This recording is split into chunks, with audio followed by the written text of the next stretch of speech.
Farishtalarning ichida eng kattasi Jabroil alayhissalom ekan.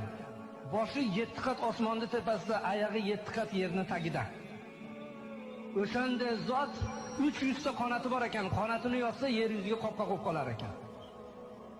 Qanoti bir-biriga o'xshamas ekan. Xudoga aytdi: "Ey Alloh, mendan ham chiroyli maxluq yaratganmisan?" dedi. "Yo'q, faqat seni yaratdim" dedi.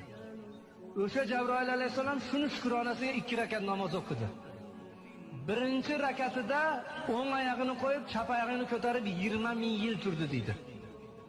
Ikkinchi rakatida chap oyog'ini qo'yib 20 ming yil, 40 ming yilda bitta oyog'ida 2 rakat namoz o'qidi. 40 ming yil ketdi. Boshini sajdaga qo'yib: "Ey Alloh, ojizlikman qilgan ibodatimni qabul qil" dedi. Xudo aytdi: "Ey Jabroil, rost ibodat qilding, seni ibodatingni qabul qildim. Sendan keyin hech kim bunaqa ibodat qila olmaydi.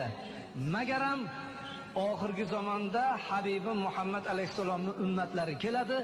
Ular qancha tashvish bilan, o'ylar bilan, quloq qoqib qo'yib pulini sanash bilan, tahoratida shikastalik bilan ozgina daqiqada 5-10 daqiqada 2 rakat namoz bomdodda o'qiydi.